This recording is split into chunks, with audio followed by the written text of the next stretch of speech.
I'm Amber Crumley, and I've lived in Jonesborough for 42 years. My whole life.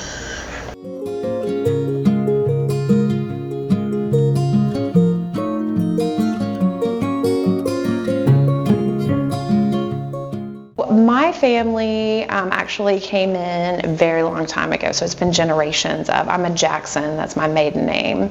It's funny that I'm at the Jackson Theater now, but my family, my Jackson side of the family, my dad's family has been in Jonesborough for many, many years. One of my great uncles actually owned an ice business that was up on Spring Street with Jimmy Ryan's family. So they owned businesses like an ice shop, and then I believe they did some like ice cream and stuff from there, so that's kind of fun. I had a relative who helped to bring the railroad into Jonesborough, and then of course even more recent, a relative who helped to who got our storytelling festival started in Jonesborough. Of course, this project, the Jackson Theater started as the Blue Mouse Theater in the 20s, went to the Jackson Theater. Of course, it started as a silent movie theater, went to the Jackson Theater in the 40s, closed in the 1960s, and then has been a few things like a furniture store. And then, of course, around 2014 or so, there was a grant that came through that the town took advantage of. So it was purchase of 3 different buildings in order to make what we have here today. And of course, I'm the first staff person here and the first operations manager, and sort of helping to shape it and get it off the ground. One of my earliest and probably my favorite memory of Jonesborough was coming to Jonesborough Days. But I would come with my parents and my family, and of course we would come down and check out all the vendors, and of course I wanted to do all the fun kid stuff when I was younger, listen to musicians. But one of my favorite things is my grandmother and I would always get a funnel cake and share it. We would always eat it on the courthouse steps. So to this day, I still get a funnel cake, one a year during Jonesborough Days, and I eat it on the courthouse steps. Just because I love nostalgia and kind of like those memories that it ignites, and being able to do this now at 42, doing something that I did when I was like 2 and 3. My dad's family, the ones that were from here, and they had multiple businesses. So my grandfather actually ran a dairy farm, and then he also had a sawmill. And then my great-grandmother, of course, and grandfather, they started the sawmill and the dairy that my grandfather ended up running. So they had it for even, longer. And one funny story, there was a restaurant that was just right outside of town, kind of on the edge of the city limits now, kind of where the Arboretum is. And she didn't work. She just worked in the garden and did various things around the house, kind of keeping the house up and raising kids. But she was a really good baker and a really great cook. And so what she would do is she would make the desserts for the restaurant that set up the road, and she would sell them to them, but she couldn't drive. So actually it was an employee of the town who we used to have in our maintenance department, Mr. Shaw. He would run a taxi service out of Jonesborough. So he would go out to my family's farm and pick her up with her pies and bring her into Jonesborough to drop her pies off at the restaurant. And it's so funny because she would call that her drapery money. That's what she would use to like outfit her house, or she wanted like custom draperies or something nice like that felt like it was a luxury, and unneeded. Like she would sell her desserts. That's great. For her like drapery money. Yeah.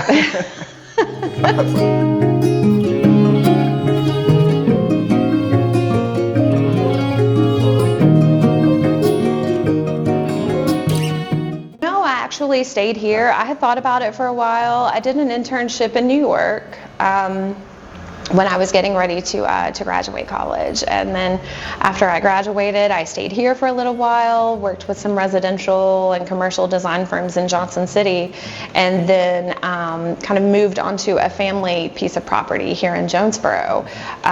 My grandfather had, of course, a much bigger farm where his dairy and his sawmill had set, but he needed a place to grow tobacco and then to have some more cattle. So he bought around 90 acres down down the road from where his current farm is, and it was just like a supplementary piece of property. And on that piece of property sat this farmhouse that at the time when he bought it, there were cattle going in and out. There were no windows up, like no doors on hinges, and that is my current home now. Of course, we don't have the cattle roaming around quite the same, but yeah, we've done a complete renovation on it. And even though it wasn't a family piece of property, originally it was something he bought and the house was already there on it, but it was still really nice. Me and my husband have enjoyed being able to fix that piece of property up and have something to be able to give to our daughter too on family property, which of course now is so hard to find, a piece of property that large. So we feel like we have a little piece of paradise.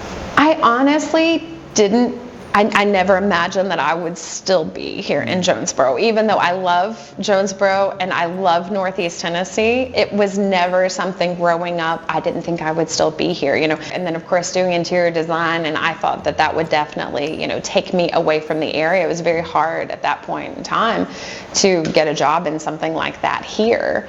But having my home then and being able to kind of look around and see that, this is where my family has been from, this is where my family has lived, this is property that my family has owned for over 60 years. It felt special. And I think I had matured a lot too to kind of say, this is my home and this is what I want to do. And even though I changed fields and I'm no longer in design, I think that tourism and hospitality, of course, advertising Jonesborough and our area in Northeast Tennessee just felt like it just felt right. Me and my husband, we have a 13-year-old, so she keeps us busy. My husband has a fun little film society, an AV club, really, Lost State AV Club, and they do some showings of movies. So we just had a drive-in movie at Depot Street outside, and he does some stuff at the Hideaway in Johnson City. So that's his love. I feel like it's also turned into most of our home decor is old VHS, cassette tapes, records, and then travel is my love. I really love to travel. So when we don't have something going on the weekends, me and my husband and daughter, we like to go out. I mean, even if it's 2 hours from here, I feel like there's so much that we have in our area. Of course, we'll do trips. We've done trips to Ireland and Iceland, with our daughter. So it's a lot of fun.